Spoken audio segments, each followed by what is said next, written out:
Nowadays, the idea of marriage seems quite natural to most people.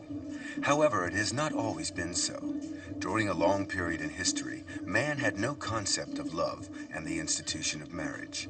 From the very birth of human history, around 3 million years BC, up until the end of the matrilineal society around 5000 BC, the history of marriage can be traced through its successive stages, beginning with group marriage, through polygamy, and finally to the monogamy stage.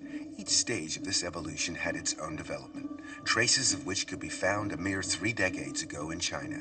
Today, these traces are fading, and in some instances have all but disappeared.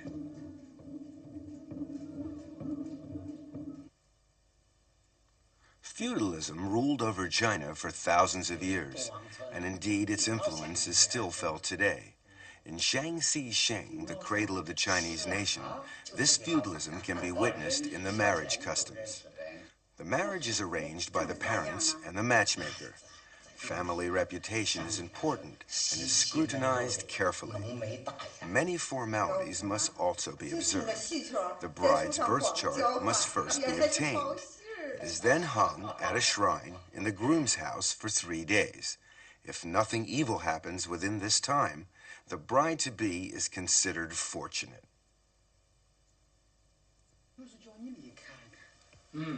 A fortune teller then confirms whether she will bring luck to the groom's family. This is known as matching. Once a bride price is agreed and is delivered to the bride's house by the groom's family, then the wedding day is set. On the eve of the wedding day, the dowry is delivered to the groom's house. There, every item is announced in the traditional manner. Any deviation could bring disgrace to the families. The day of the wedding, and the groom's house is festooned with bright decorations. The bride is carefully groomed as she awaits the sedan chair. She looks forward to the big event with some trepidation, as she has yet to meet her future husband.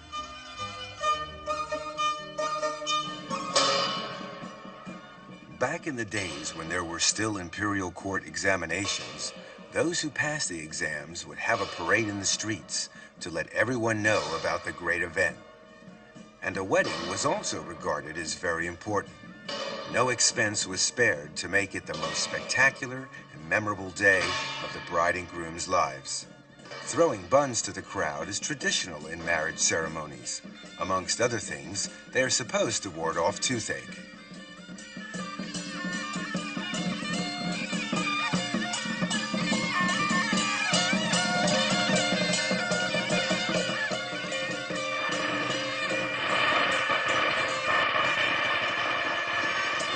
At last, the bride arrives.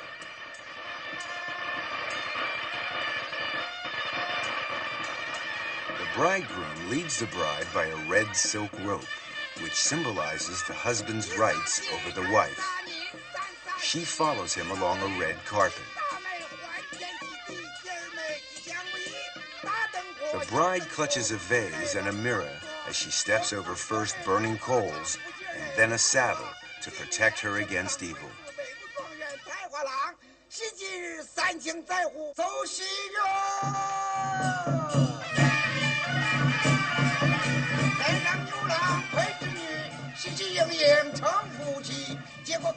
Usually, the bride's veil is lifted after the ceremony, but here, the bride uncovers her face before the ceremony starts.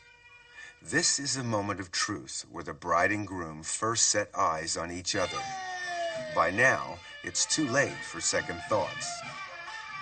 Of course, even an arranged marriage can turn out to be a successful and happy one. This young couple will have to trust to luck and to the good judgment of their parents.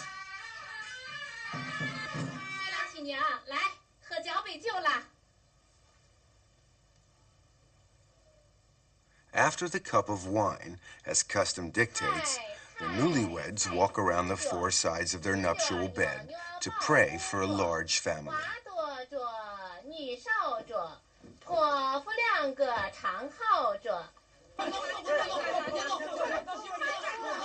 After the wedding banquet, friends and relatives will come and tease the young couple. The idea behind this is to provoke a physical contact between the two of them. These friends have decided to grab the bridegroom and put handfuls of grain inside his clothing. The bride is then encouraged to find the grain and take it out. By doing this, the husband and wife can become better acquainted, and the ice is broken. Secular marriages are quite common. In fact, it's even possible for a man to marry a ghost. In the feudal era, some engagements were arranged before a child's birth, others during early childhood. Life expectancy and the child mortality rate often left one or the other future partner with no one to marry. In Fujian, a surviving male may remarry. However, he is still betrothed to the deceased, and he must marry her before he can marry her replacement.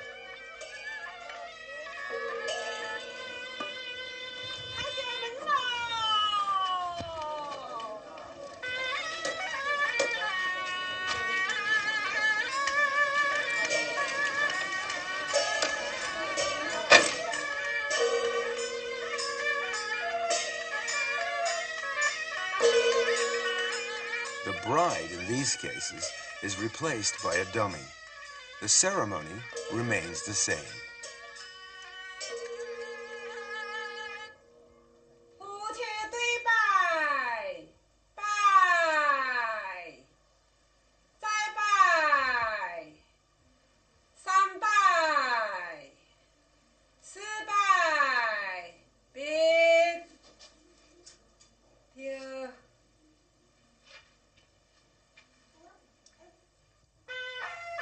After the first wedding has been completed, the groom is free to marry again.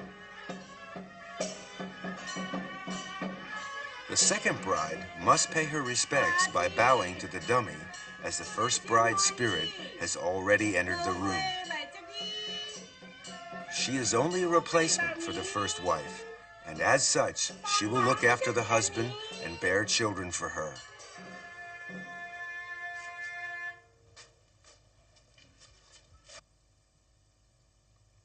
On the first night of the honeymoon, the dummy is put on the bed. Beside her is a paper husband, so that she won't be jealous.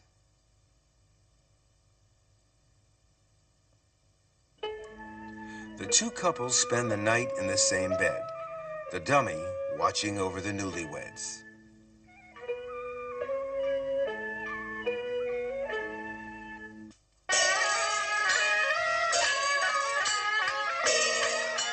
These feudal practices are unfair when it comes to women who lose their betrothed before the wedding day.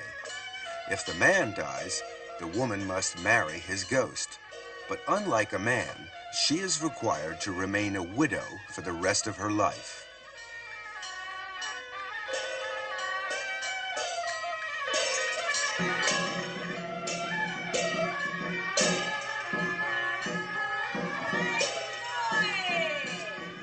The wedding formalities are gone through as usual, but in this case, a rooster represents the groom.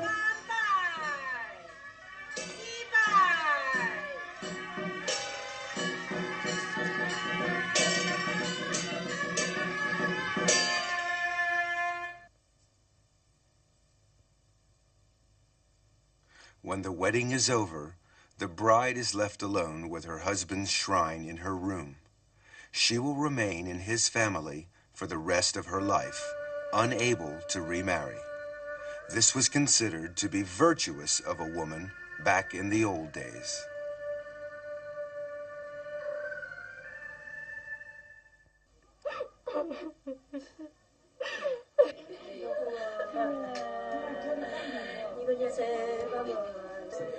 This bride-to-be is weeping over her coming marriage. It's quite common in many places. In Hunan, the Tu-Jia tribe is a typical example. According to custom, this girl started weeping 48 days before her wedding day. Her weeping is interspaced with singing. She is sad because her marriage will mean leaving her parents. As she sobs, she also curses the matchmaker for having found her a husband who will take her away. Her girlfriends join in the mourning. They mourn the breakup of the family and the severing of domestic ties. They mourn the success of the matchmaker and the dressing of the bride and her farewell to her birthplace. In all, 11 mourning procedures must be followed.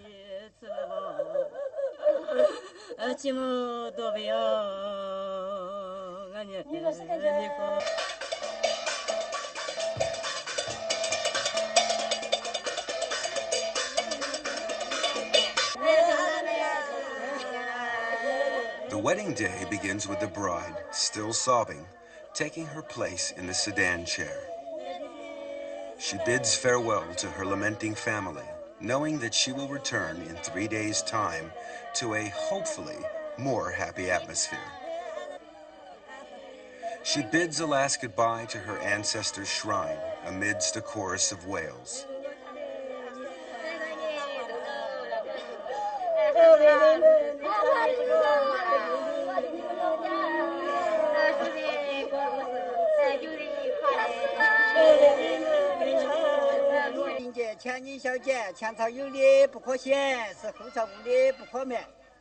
The sedan chair is smeared with chicken blood. This is to prevent any bad luck being carried with her to the husband. Chopsticks are spilled before leaving to ask for a blessing on her parents' family. After that, the bride is not allowed to touch the family ground when getting into the sedan chair and must be carried on her brother's back. It's not that easy, as he must not touch his sister either. It requires a little imagination and some technique.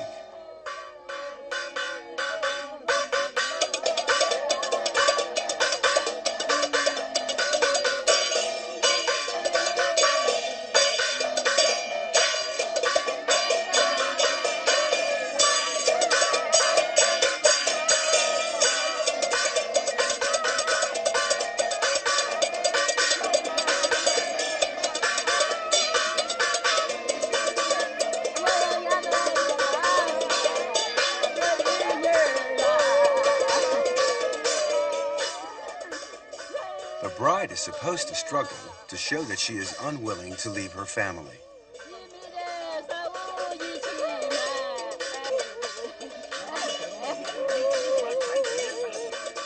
Changing her shoes signifies that she will never go back.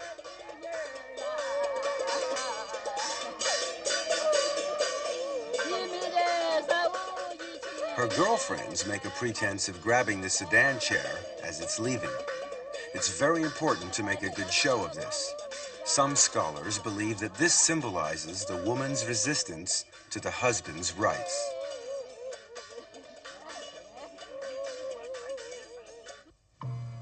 From 3 million BC to about 1 million BC, human society began to take shape. However, marriage as we know it didn't exist. This was the stage of group marriage, or what can be called primitive promiscuity. From 1 million BC to 100,000 BC, human society was splitting into different blood families. A form of promiscuity called consanguine group marriages developed. In the matrilineal society, group marriage outside the tribe became common. However, there was nothing resembling the wedding ceremony as we know it, and these relationships were mainly casual. In the mountainous areas around Jinshajiang in Sichuan province, A small remote village still practices group marriage, but in a more progressive way. Not only do they have a wedding ceremony, but their marriages last. The people here belong to a branch of the Nye Si tribal minority. Within their rugged and spectacular environment, these people live a simple life, far from civilization. Many have never seen a car. This is a tribal wedding troupe. The man in the blue robe is the troupe's master of ceremonies. His official title is Minabu, which means the guide. The troupe arrives at the groom's house. Inside, someone is at prayer. The prayers are to prevent any bad spirits from the bride's family from entering.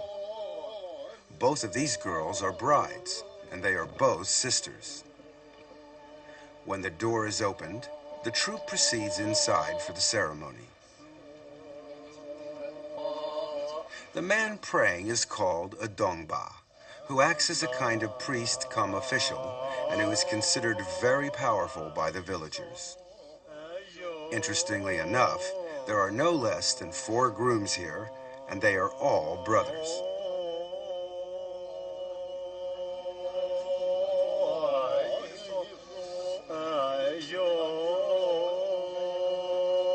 The tying of a cowhide rope is a very important part of the ceremony.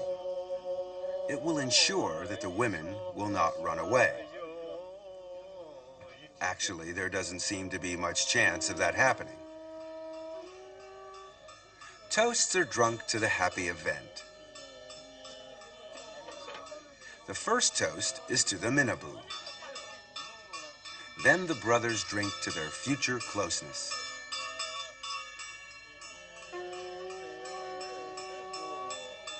A toast to the brides follow. They are now husbands and wives. Each husband will have 2 wives, and each wife has 4 husbands.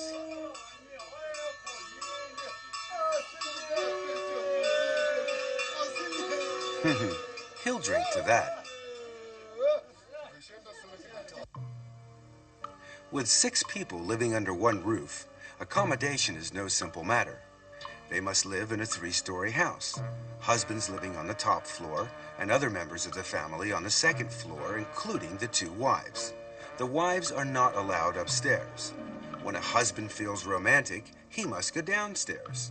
This could cause a problem if all 4 husbands have the same idea at the same time. In these cases, it's a rule of first come, first served.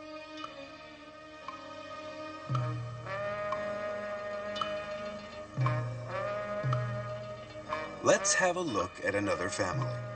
This man is married to 2 wives. This is another example of group marriage. The girls are both sisters, and as they cannot handle heavy jobs, they regard their husband in part as a laborer. This one's very efficient in all departments.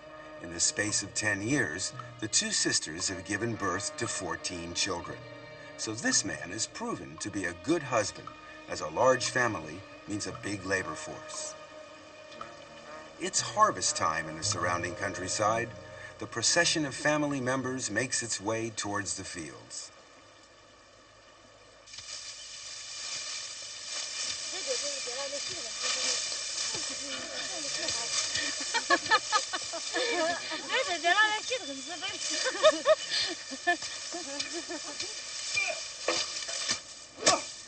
It's a case of all hands on deck.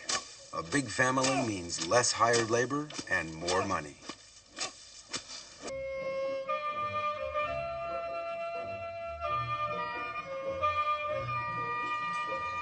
This family here, on the contrary, consists of 2 brothers sharing one wife. Their lands are on the other side of the mountain, and the journey takes all day on foot. Usually, they leave their wife at home and spend most of their time farming and hunting in the woods nearby.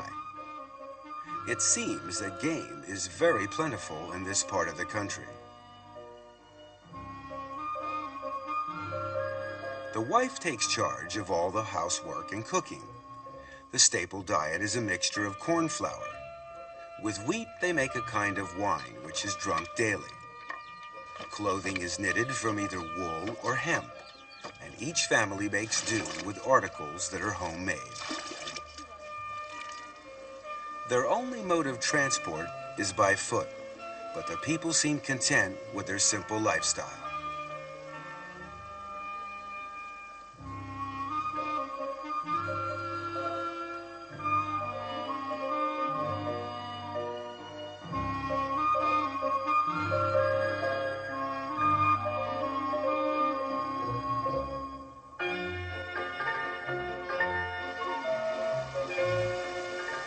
This woman spins thread as she goes about her daily routine.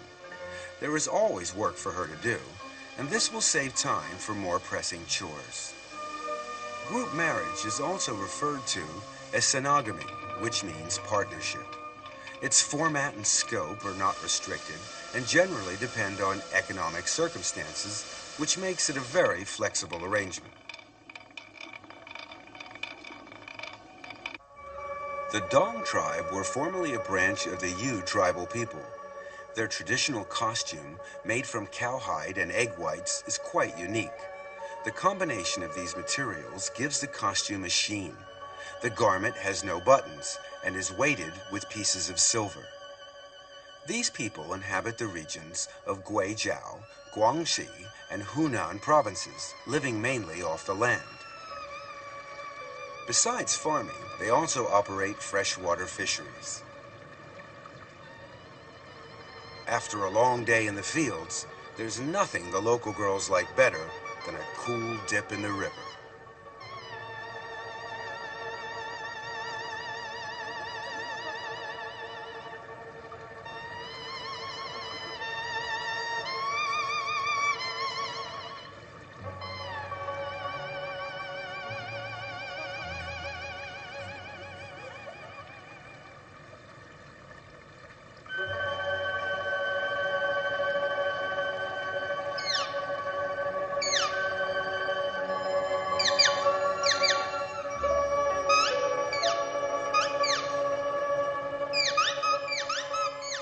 On some of the main routes to the village, intricate wooden bridges span the rivers. They're known as storm bridges because they are used as shelter during bad weather.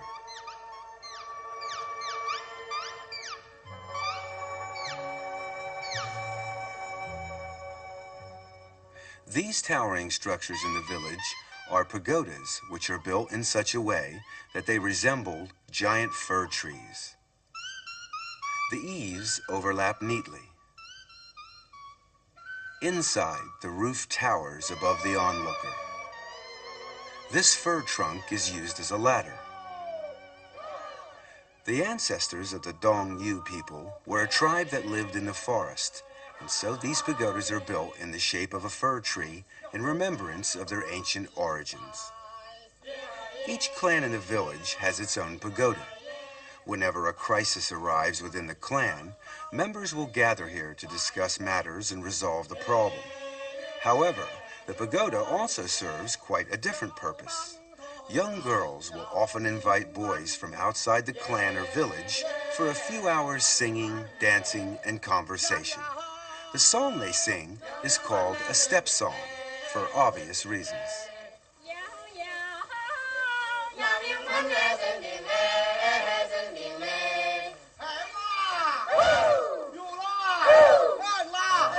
The wedding of a Dong villager. The customs of the marriage ceremony have been handed down from the ancient tribe of their ancestors. It's a form of marriage by capture. When the groomsmen approach, the bridesmaids help to hide the intended bride and defend her against the male horde with their umbrellas. This marital hide-and-seek is generally accompanied by a generous amount of good-natured horseplay between the sexes. However, umbrellas prove no match for the persistent young men, and the line of defense gradually collapses. The pursuers are gaining the upper hand as the girls fight a rearguard action to protect their friend.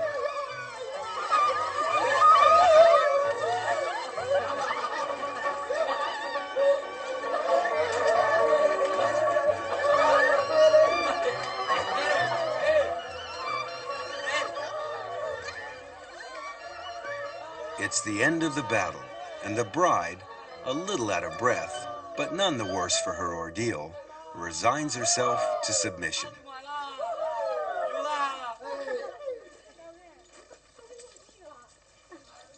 A Dong groom need not go to meet his bride. Instead, accompanied by her bridesmaids, she walks off to join her future husband.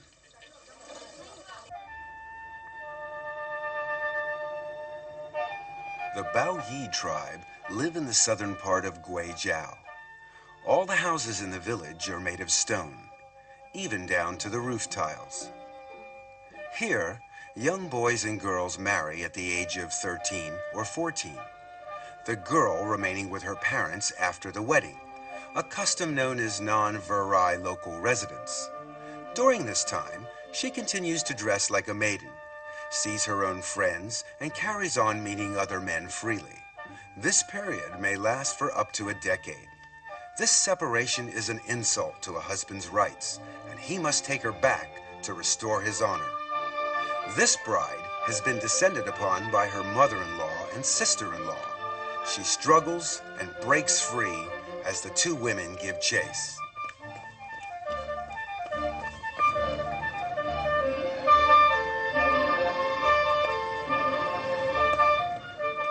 Finally, the game is up and the bride captured. The bride will have her hair combed out so that she no longer looks like a young girl. From then on, she is a woman and must assume her responsibilities as a wife. It's another form of marriage by capture.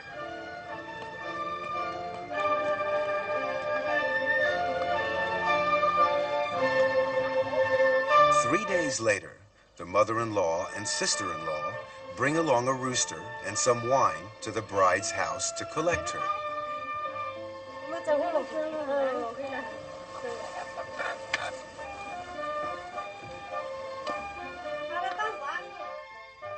She is given a change of clothes and required to dress like a married woman. A traditional hat is placed on her head. From now on, she is obliged to stay with her husband and renounce her flirting with other men.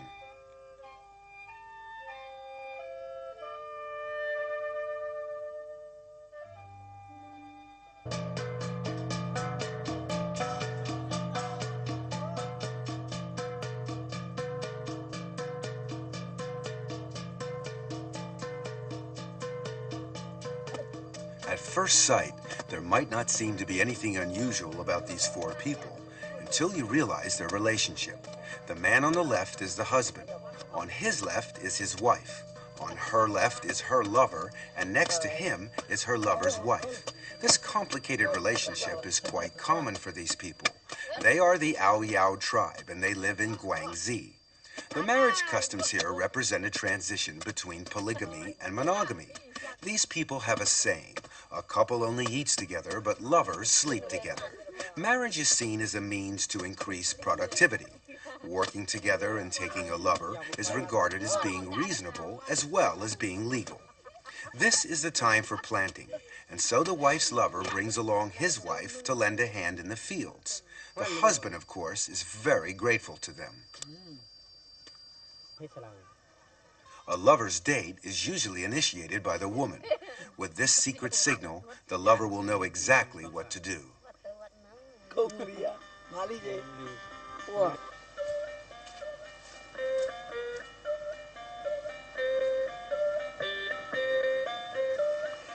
As darkness falls, the lover arrives bearing a torch as a sign that the meeting is quite open and honorable.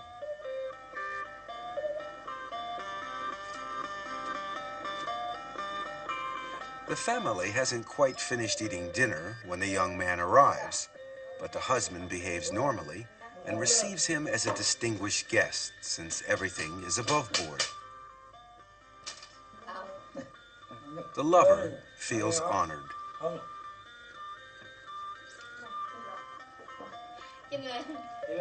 The young daughter's parentage may be in some doubt, but it's hardly important as both men treat her with equal kindness.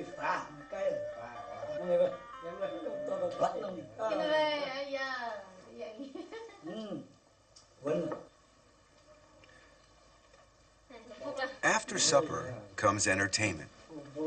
But first, they gather to wash their feet together. This feet washing symbolizes their closeness as a family.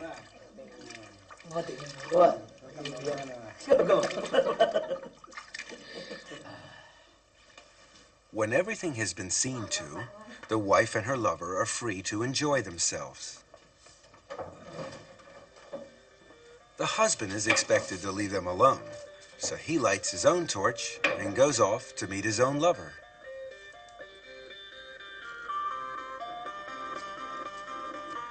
This custom originated in matrilineal societies. At that time, men worked in their family and had love affairs outside. This continued until the advent of patrilineal societies and the establishment of monogamy.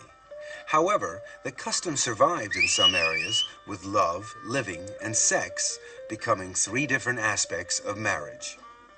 Love affairs in the Kashan Yao tribe are also quite open.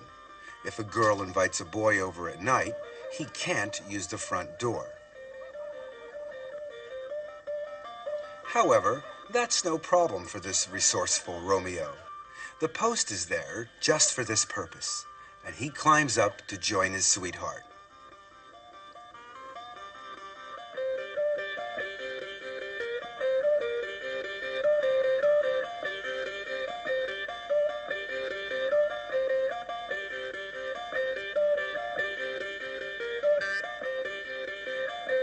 The next day, the girl will end the relationship if she decides she can't get along with her suitor. If she likes him, however, she will introduce him to her mother. In this particular case, the mother is delighted to find that her rather plain daughter has managed to catch herself a handsome young beau. She thanks him for coming and hopes to see him again. He is given a present and asked to stay a while. A marriage looks to be on the cards.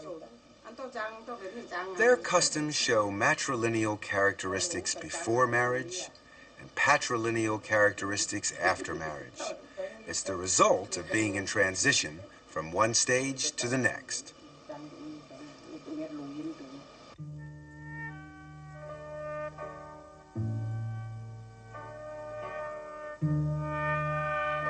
The Anis in Sichuan Bana are a branch of the Hani people. Their village is unusual in that each house is surrounded by small cabins. The houses serve as the living quarters.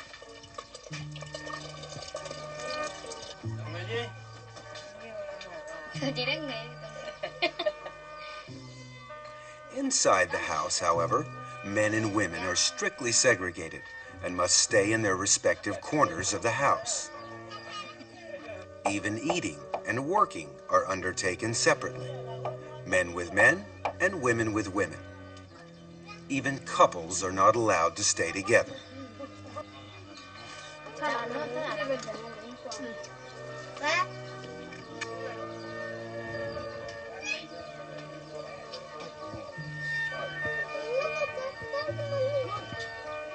As you can imagine, this total separation is not conducive to the propagation of the species, so this is where the cabins come into play. Every male adult has his own cabin where he can date girls and indulge in his amorous pastimes. It's a characteristic of their patrilineal society.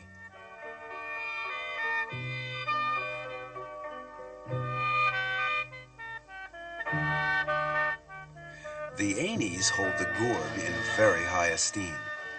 Its abundance of seeds symbolizes a big family, whilst its shape is similar to the male organ. These people have very defined standards of beauty. A girl should be plump with a small tummy. Their costume is therefore designed to show off their most important features. The skirt is just long enough to cover the bottom, and it sits low enough to enhance their beautiful figures.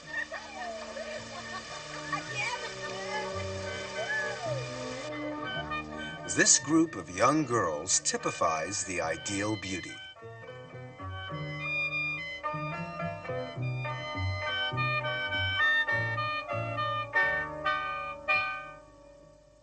But even beauties need a little makeup. Their adornments are extraordinary. Silver, ribbon, and lace are commonplace, although the girls often use nature's riches to enhance their looks. Strings of flower seeds are worn rather like a pearl necklace.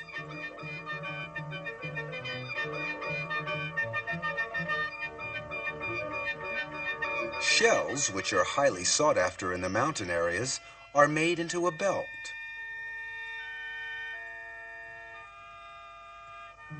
Another piece of natural jewelry is this flying beetle.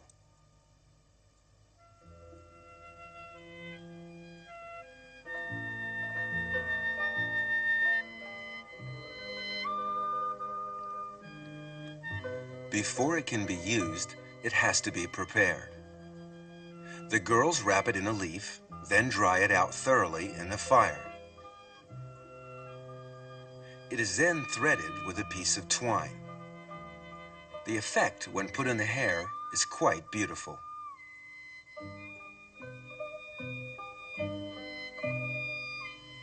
When an Aini girl reaches the age of 18, it's time to get married. But before any proposal can be made, a young man must know the girl's status. A yellow cap shows that the girl is 18 and is still single. A black hat means the girl is already married. A round hat means she's under 18 and can't get married yet, although she can have a social life.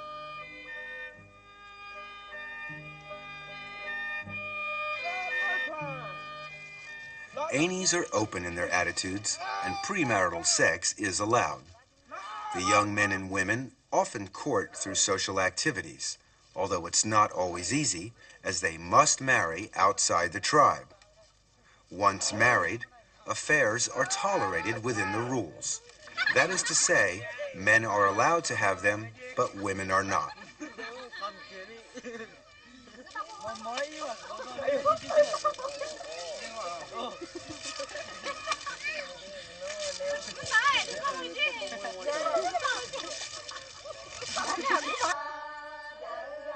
There's another way that young men and women become introduced. Young men from outside come in search of a girlfriend after first having obtained permission from the local villagers.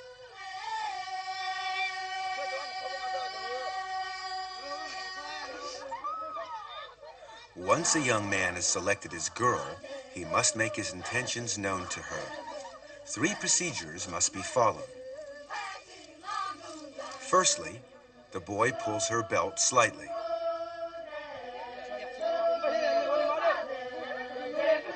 Then he pats her on the shoulder. Finally, he grabs her from behind.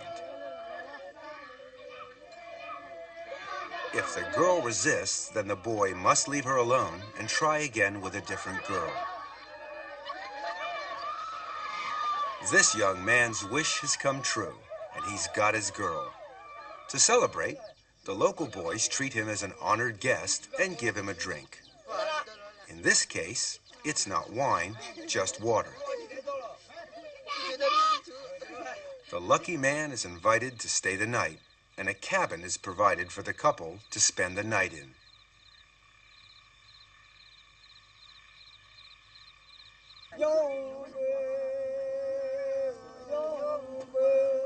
When night falls, the village social life begins. Those looking for a mate assemble.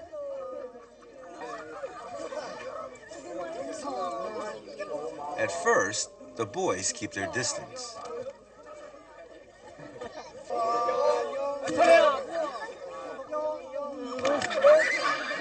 But after a while, they become more at ease, and they get closer to the girls.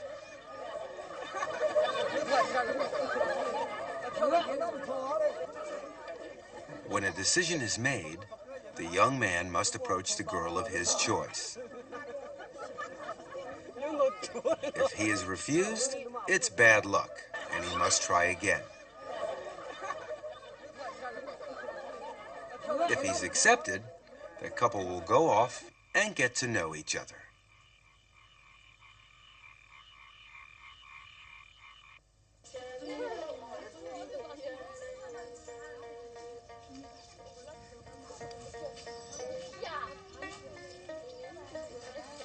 The remote Ai Lao Shan Mountains in Yunnan is the home of the Yiche. They are also a branch of the Han people. The Yiche women's traditional costume is quite unusual. It is made up of a pair of shorts with a front opening blouse which leaves the right breast exposed. It's their everyday clothing, and it's not considered indecent.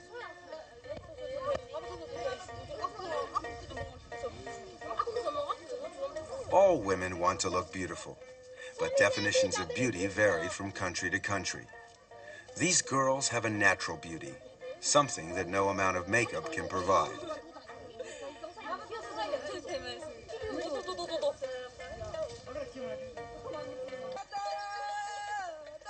The Yiche have a special festival called Liang Hala, when young men look for a lover. The way they greet young girls is very unusual. Instead of shaking hands or even a kiss on the cheek, a man will press a girl's breast. Right side for old friends and left side for strangers. It's a great embarrassment if the wrong one is pressed, but the faux pas is quickly forgiven.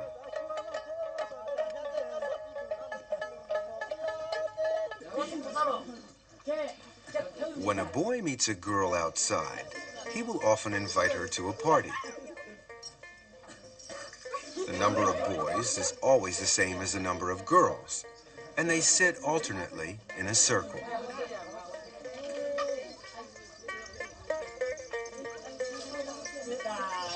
They talk and flirt freely with either the person to their left or the person to their right.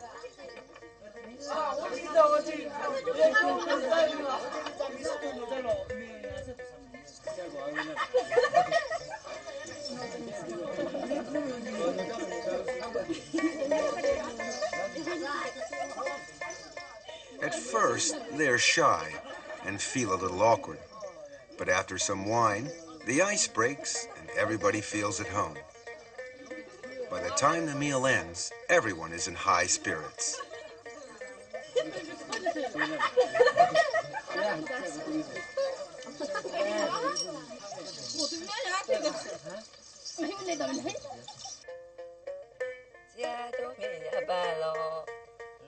The Yiche are open in their sex life.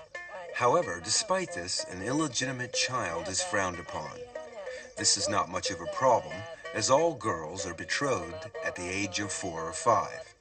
They remain with their parents and don't live with their husbands until they are older and have given birth to a child. This shows that they are fertile. It's another example of a non-viral local residence. A bridal party readies itself for the big event. The smartly dressed girls here are only the bridesmaids.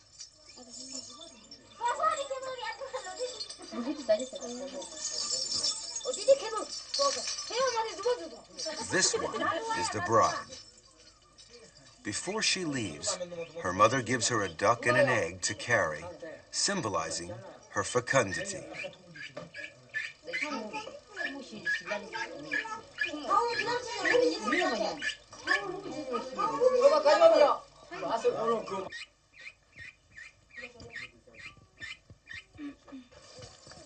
This man is being beaten as he is leading the party taking the bride back home. It's part of the custom here. A rope is tied across the path of the husband's village. Everybody may cross over except the bride. She must break the rope to show that she is cutting off her links with her past.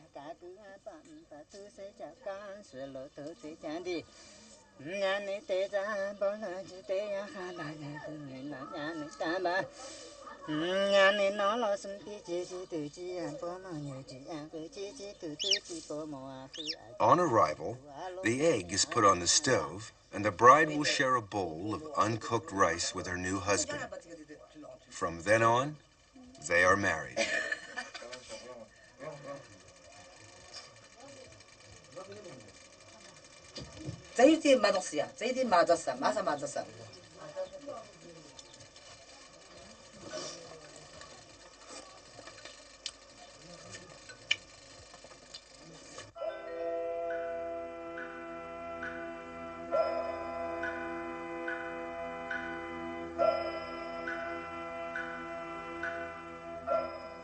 Most women in the tribal minorities are good at embroidery. This is especially true of the white-trousered Yao. Like in many other tribes, they use it to convey love to the young men they admire.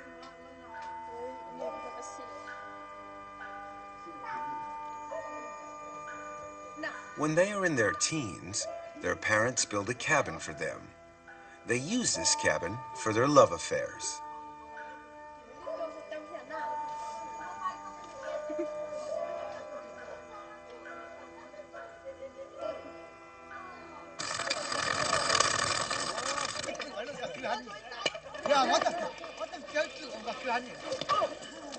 Contrary to what you may think, the long-haired youngsters playing here are all boys. The short-haired spectators are girls. Girls have their heads shaved from birth and remain bald until they start their social life. These novices still sport a short haircut.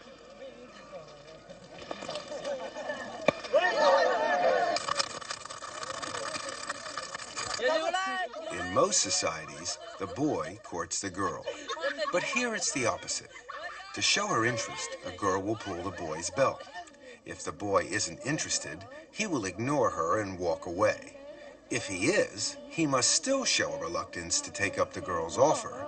Otherwise, he is considered shameless and not a decent young man.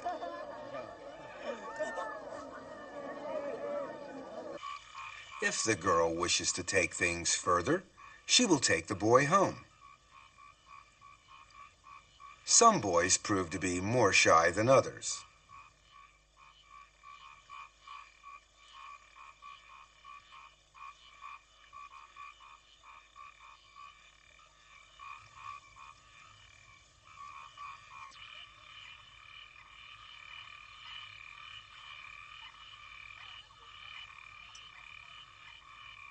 Bringing a boy home is considered to be quite normal. In fact, the parents feel honored to have a suitor in the house. On the other hand, if no boy comes, the whole family is disgraced. Though they are free in their sex life, the marriage is still subject to certain rules. If a girl wants to get married, her cousin must be given first refusal. Her father must consult her maternal uncle first, as her mother came from her uncle's family in the first place. It is thought only natural that the daughter should be offered in return. The offer is made in a roundabout way. The father asks, "The vegetable on my farm is mature. Would you like it?" The uncle replies, "It's good, but no thank you." This answer will make things easier. The girl is now free to marry the boy of her choice. Under an arrangement between the father and the uncle, 2/3 of the betrothal gifts will go to the uncle in recognition of his consent. Marrying a cousin is a form of intermarriage referred to by anthropologists as secondary blood tie marriage.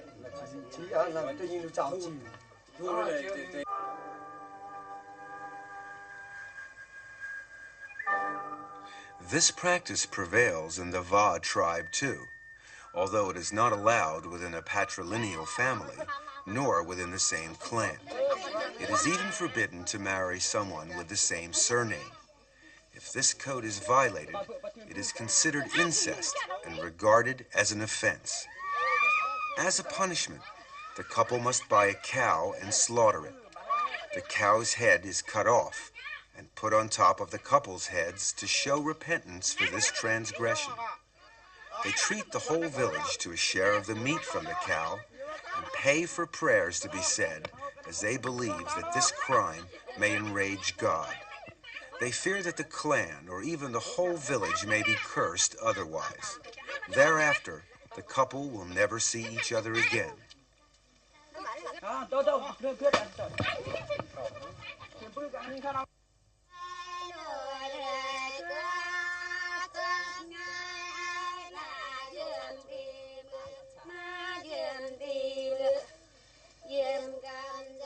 The Va live in the mountainous region of Yunnan. The whole area, is a veritable Shangri-La. They lead a simple and primitive lifestyle, and all labor is done by hand.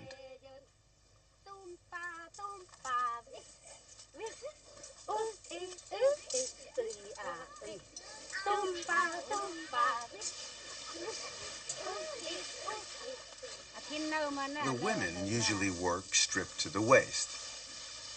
Bamboo is put to a wide range of uses: for constructing houses, carrying water, drying the crops, and storing grain.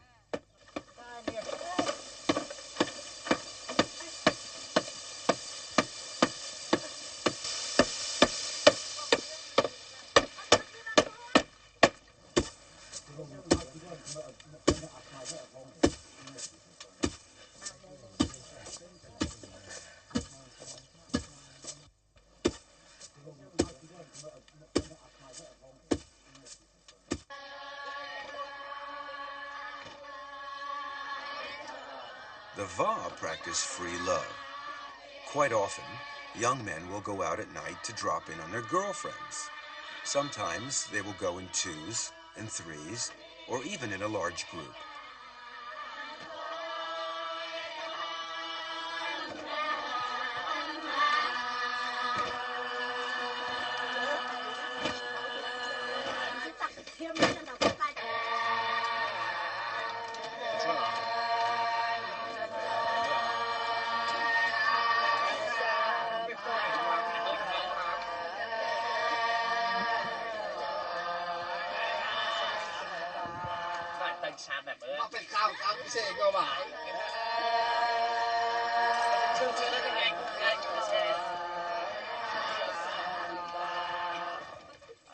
They spend the evening singing, dancing, and eventually sleeping together.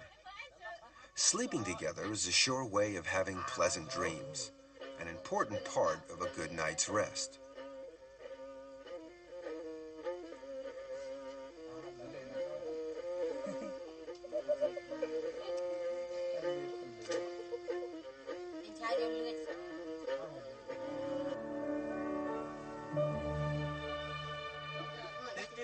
The next morning, the youngsters tell each other about their dreams.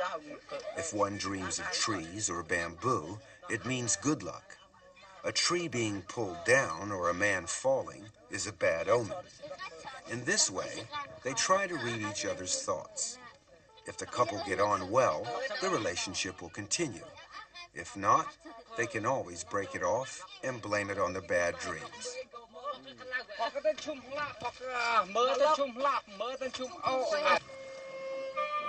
Matrilineal society flourished between 10,000 and 5,000 years BC. At first, people practiced group marriage, but slowly this evolved into polygamy. One example of polygamy is visiting marriage. This is practiced by the Moshu people of Yongning. This is a typical Moshu house. It shows the status of the Moshu woman. Women live upstairs, each having their own room. The rest of the house downstairs is occupied by the old folks and the young children. Adult males have no place in the home and are obliged to stay with their girlfriends at night. Those unlucky enough not to have girlfriends must rough it with the animals.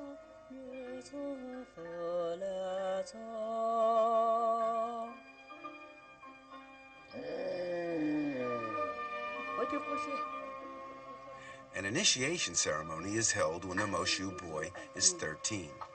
After that, he's considered an adult and will join in with the work and enjoy all the privileges of adulthood, including having affairs. A specially close girlfriend is called an ashao, a name signifying that the boy and girl are sleeping together. Polygamy should not be confused with group marriage. The latter is between groups and is totally casual. The former is one-to-one, although there is still no formal bond, and partners may come and go.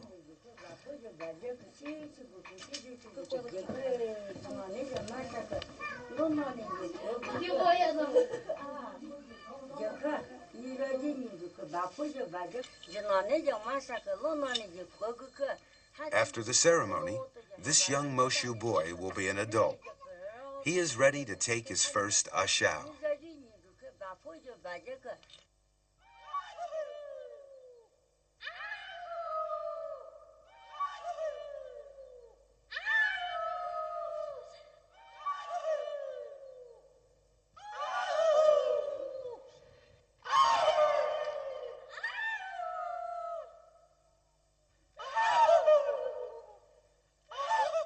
If any of these boys and girls fall for each other, there will generally be a very quick response. At night, the young boy goes to the house of his new ashao. He throws a pebble to attract the sleeping girl's attention.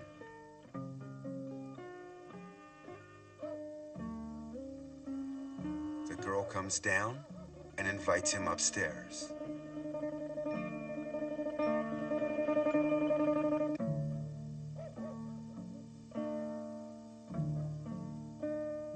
The next day, the boy returns to work in the fields as usual.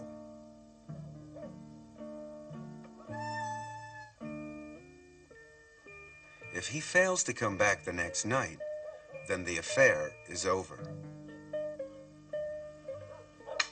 Likewise, if the boy returns and the girl refuses to open the door, the affair is over.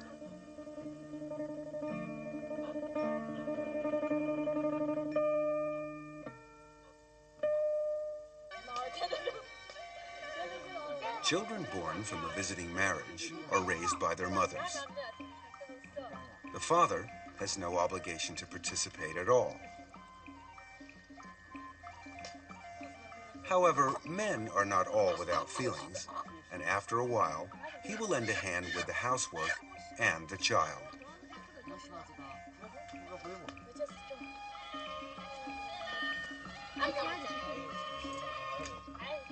In the end, most couples will live together when they reach a certain age. The matrifocal family becomes a joint family, and the matrilineal family changes into a conjugal family.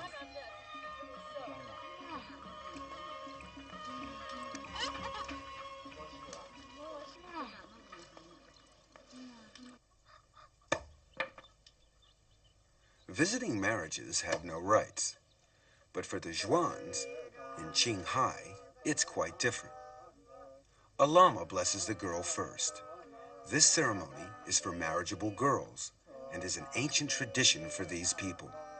Girls are free to select their mate.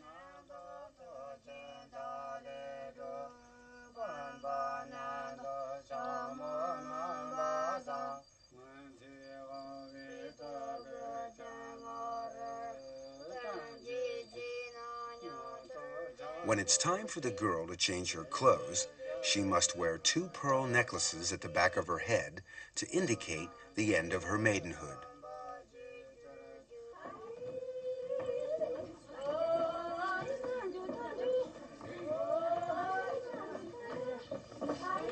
Female relatives congregate around her. The most sacred moment is near.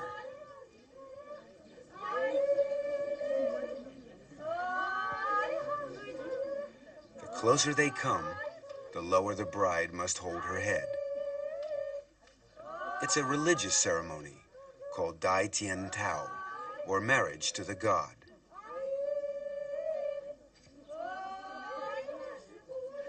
The holy water being sprinkled is in fact milk.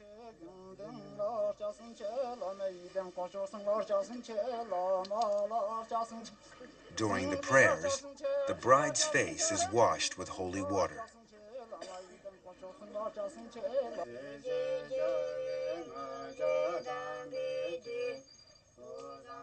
The ceremony is about to begin.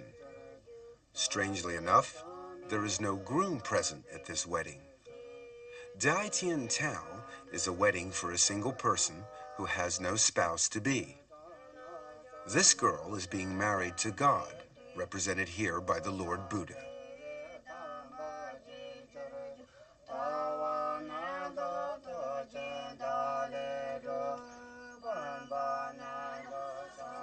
After the ceremony, the girl is free to have love affairs and to bring men home.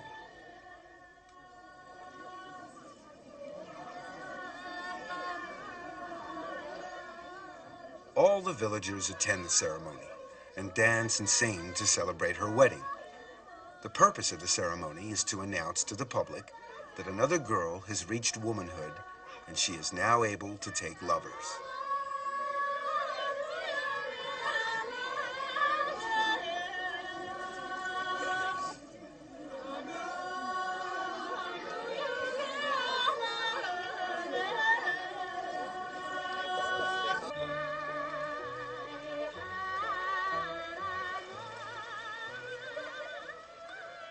Now that she is married, she may indulge in the activity of jiao shang, having love affairs.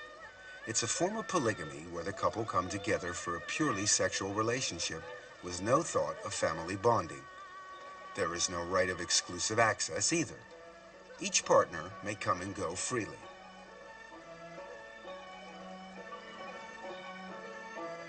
This romantic period is a privilege of youth in an area where men far outnumber the women. It helps to correct the imbalance. Most of the older people have families.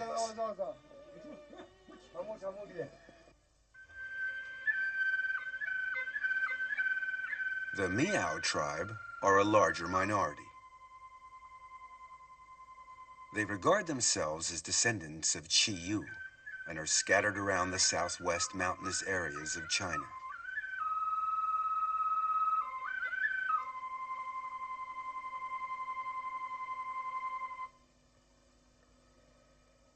A hero's knot is considered the height of fashion. The Miaos are divided into several branches, and each branch has a different costume. Customs are different too. There are always festivals to celebrate. In some areas, there's a festival almost every month. And at these times, the Miao girls are especially busy. They dress up in traditional costume for the event. They don't get dressed at home, but bring along their costume to the festival where their mothers dress them in public. Everything of value is worn. Silver ornaments show off their wealth, whilst the intricate dresses are a witness to their handiwork. A pierced ear with a large hole is considered prestigious and is meant to attract admirers.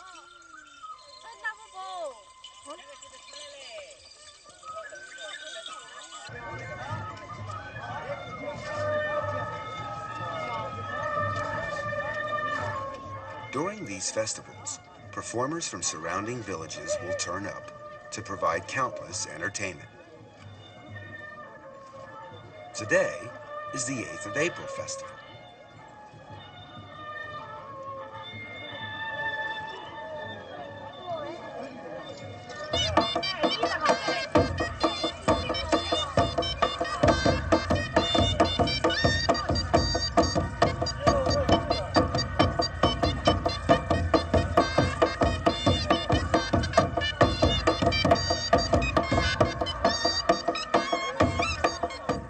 Villagers present a gift to the mother of the dragon, for whom the festival is held as a welcome.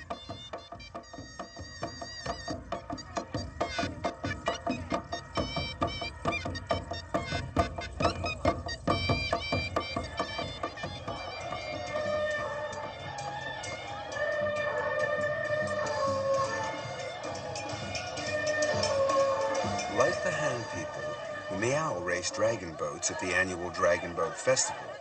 The Miao legend surrounding this festival is identical to Han legend, except that they maintain Chu Yun was a Miao.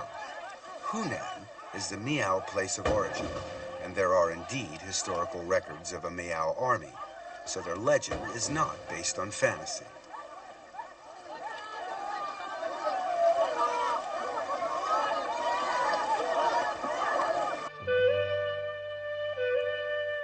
The 6th of June festival is held to celebrate engagements. The atmosphere is completely different here.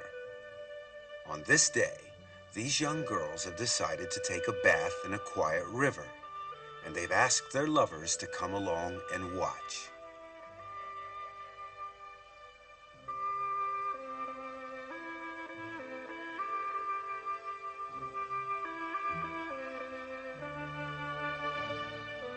This boy makes a thorough examination.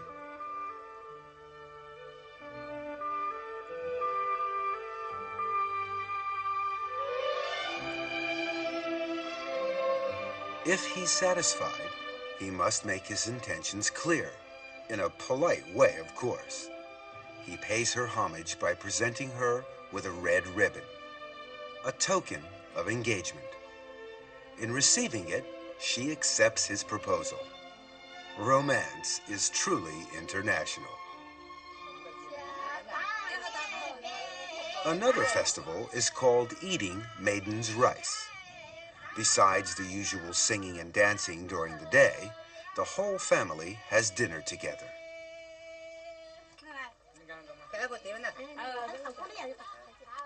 A song of toast is sung, and wine flows freely as the family enjoy the special feast that's been prepared, whose main dish is this colorful rice.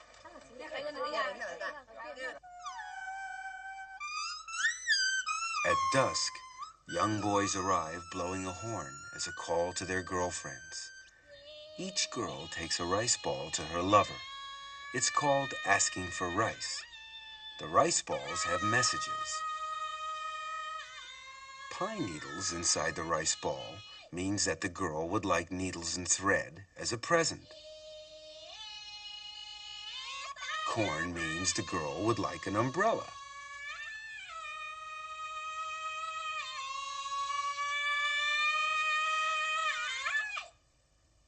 Two sticks bound together mean they'll never part. True love. If it's empty, it's bad luck. It means she's breaking it off.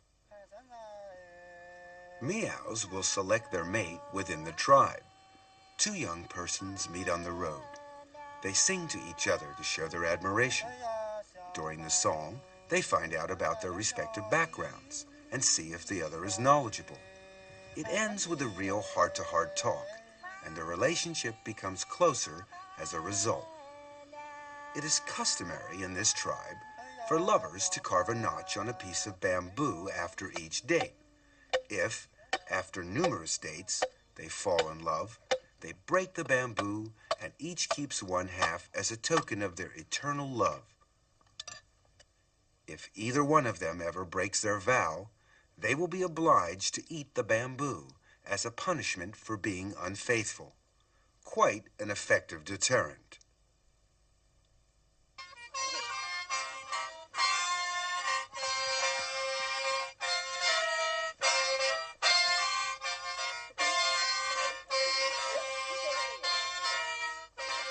The Gurja are a branch of the Miao tribe. They're experts at blowing the sheng, a long horn-like instrument. Under traditional rules, no blowing is allowed after the planting season. Otherwise, the seedlings won't grow. The correct time for sheng blowing is before planting, which is also the right time to look for a girlfriend.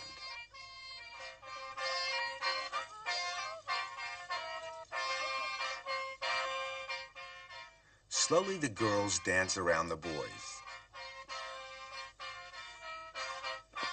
Each girl holds a necklace in her hand. As they dance, the girls choose. They put their necklace on their favorite boy's sheng. This is called asking for necklaces.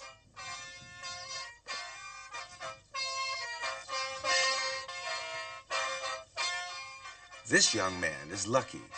His sheng has been decorated.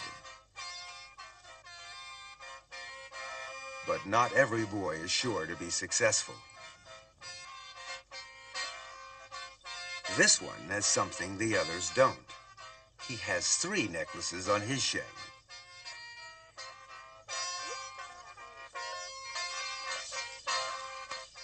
The The dancing courtship over, they go off in search of other entertainment.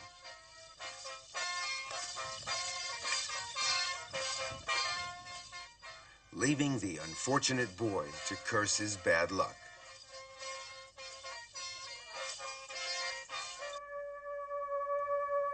The green-trousered Yao of Guijiao have a completely different way of courting. Girls all have a small hole in the wall over their beds. It's called a lover's hole. At night, when the girl is asleep, a young boy tries to wake her up by prodding her with a thin bamboo stick. The girl wakes up and grabs the stick.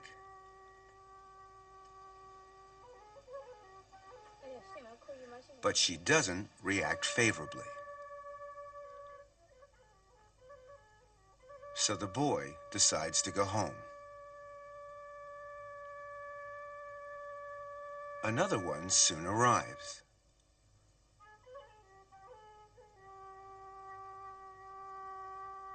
He repeats the same procedure.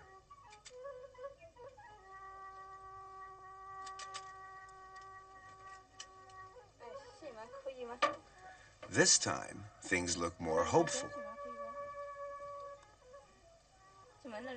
She asks him who he is. They talk to each other through the hole, usually until dawn. He seems like a nice boy, and she lets him in so that he doesn't catch cold.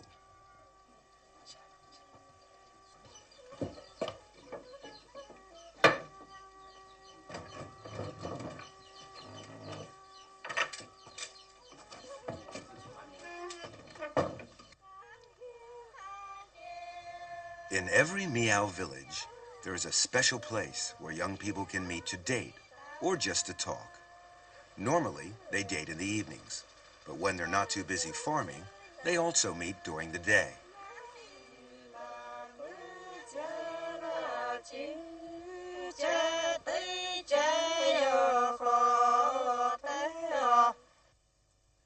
Most girls spend hours and hours embroidering.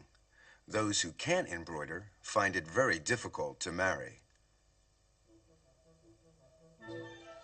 Free love is popular with the Miao, but marriage is still decided by the parents. The bride must walk to her husband's house. The whole party dresses up to show off their beautifully embroidered costumes, and it's often difficult to tell the bride from the bridesmaids. The Miao never marry within their clan, and these two families live far apart, so the bride's party has a long way to walk. Miao have special greeting customs when a marriage is about to take place.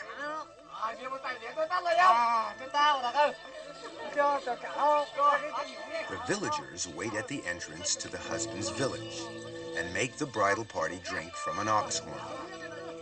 The drinker must be careful not to touch the horn with their hands. Otherwise, they have to drink it down in one gulp.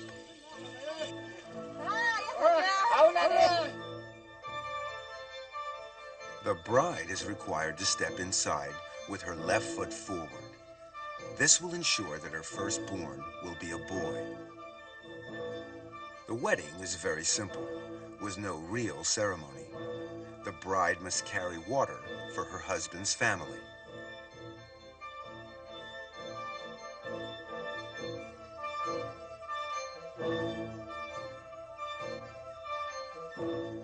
At night, she must stay alone in the kitchen.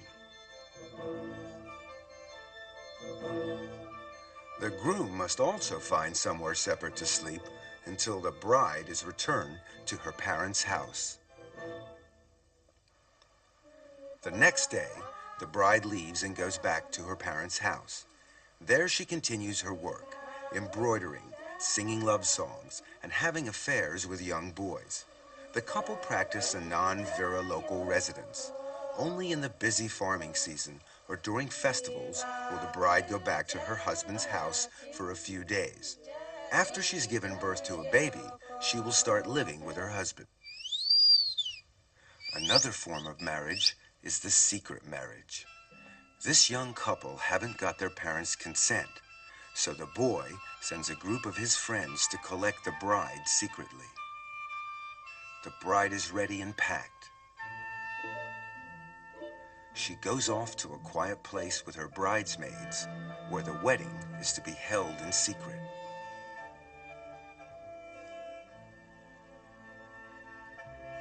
Quickly, she dons her bridal dress.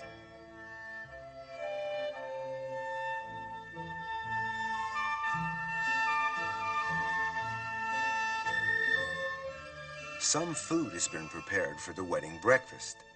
The event turns into a wedding and a picnic rolled into one.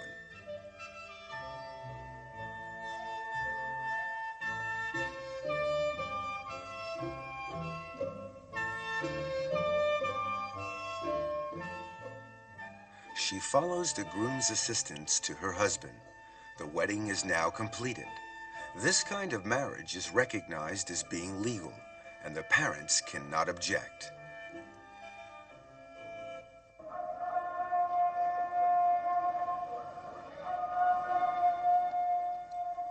The Uyghurs of Xinjiang are Muslim.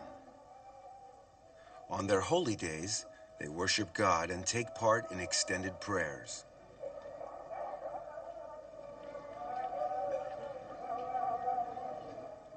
Only men are allowed inside the mosque. Women are strictly forbidden. Islam respects patriarchy and a husband's rights over his wife.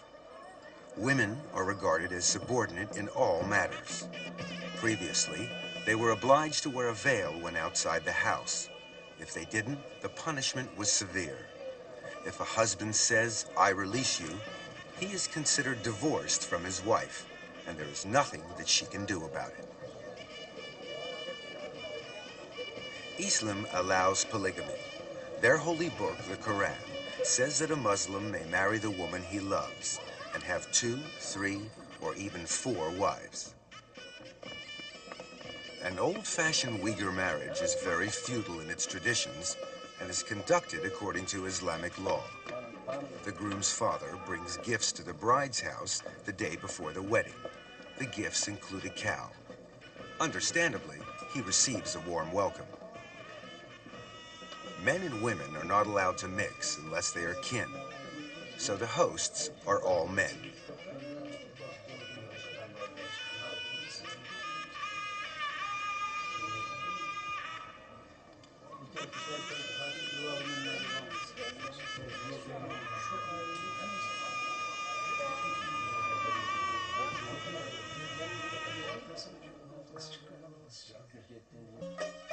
The day of the wedding, the bride gets up early to dress. The wedding dress is a gift from the groom to show that she belongs to him. She will have to obey him in every way from now on. Friends and family come over to celebrate with her. She goes outside to greet the female relatives.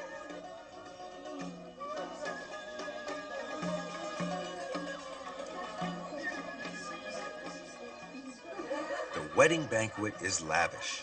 An array of snacks, preserves, sweets, and fresh fruit is prepared. All specialties of Xinjiang region. Unlike many other peoples, the Uyghurs hold their weddings at the bride's house. The guests eat whilst waiting for the groom. Finally, he arrives, amid much good-natured horseplay.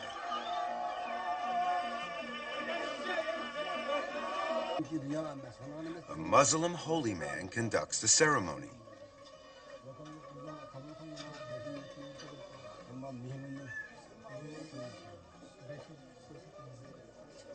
First come the prayers. Then the bride takes her vows and says, "I do."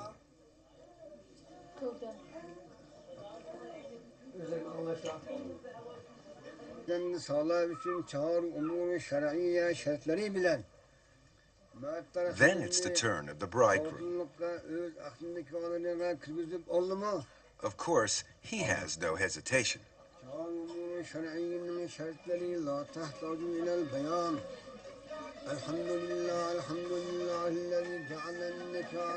After the vows, the bride and bridegroom share a piece of salted bread. This symbolizes the hardships they will share during their married life.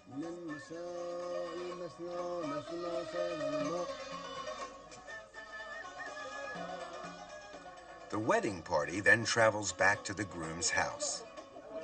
Here the bride must be carried over a fire before going inside to prevent evil and bad luck from entering, just as the Han brides do.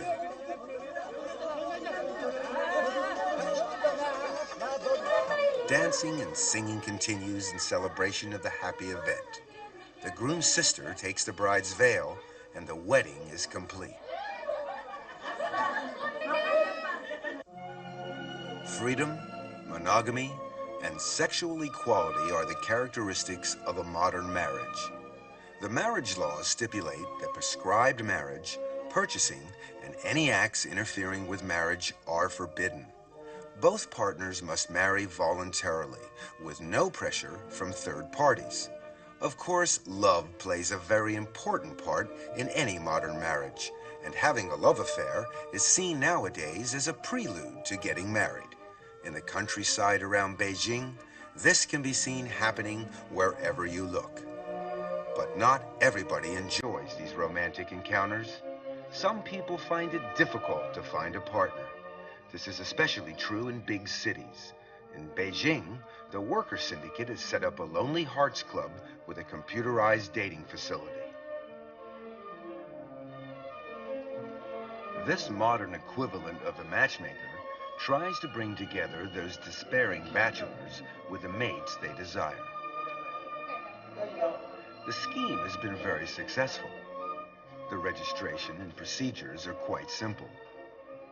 Personal particulars are noted, and of course, individual requirements. Then it's up to the computer to search its files for a suitable match.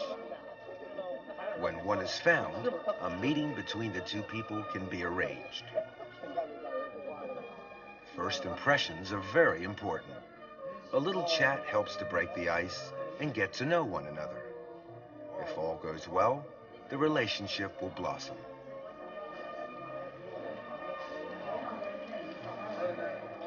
This couple seems to be getting along quite well.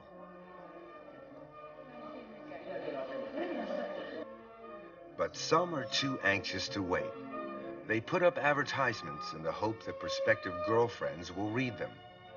Near the club, there's a love corner where young hopefuls gather with the sole purpose of finding a boyfriend or girlfriend.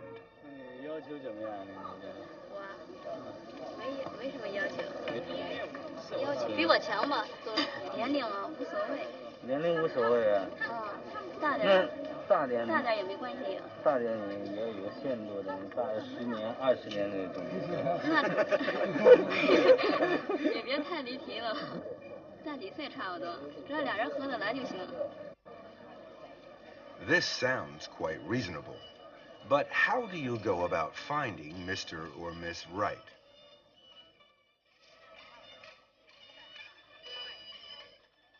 Firstly, it must be someone you like. You must go right ahead and get straight to the point. Oh dear, never mind, try again.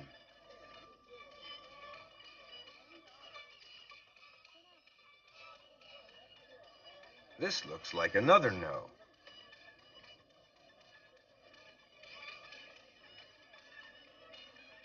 Ah, this looks more hopeful.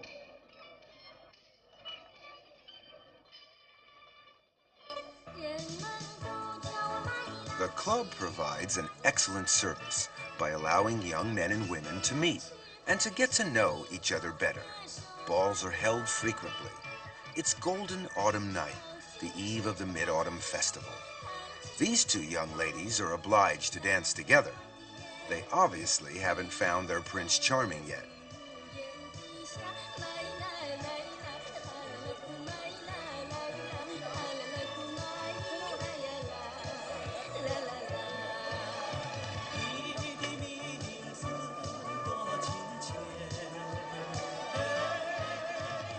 It seems her luck is in. she's found a handsome man. The ball is divided into sections. This section here is the pro-secondary section for intellectuals. There doesn't seem to be too much happening here.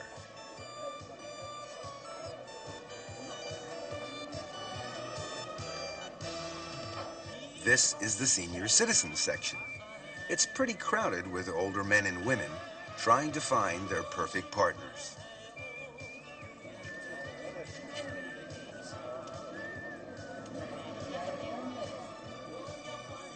Finding Mr. or Miss Right is not very easy. So the staff does what it can to help. Who knows? Success could be just around the corner.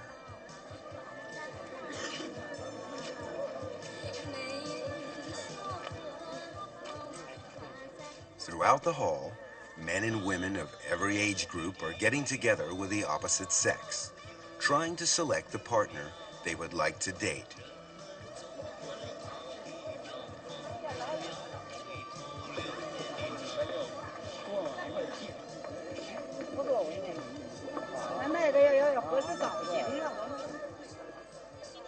Finally, the ball comes to an end.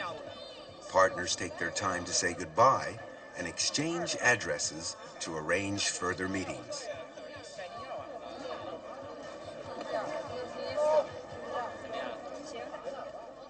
Some, however, are not so lucky.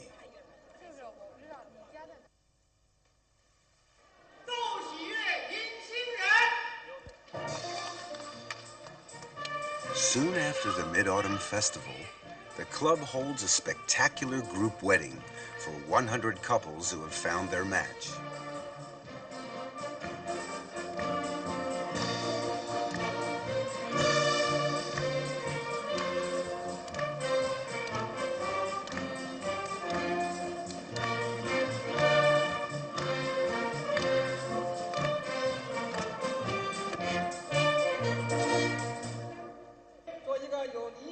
The Master of Ceremonies is the Deputy Mayor of Beijing. It's quite a grand affair, a happy occasion for all.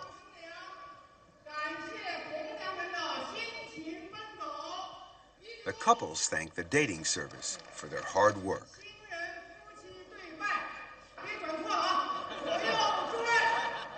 Then they bow to one another 3 times.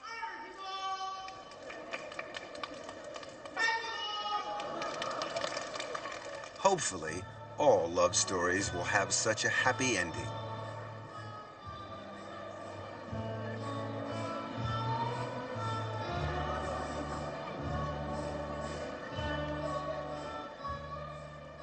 The harmonious union of love and marriage is the result of thousands of years of evolution.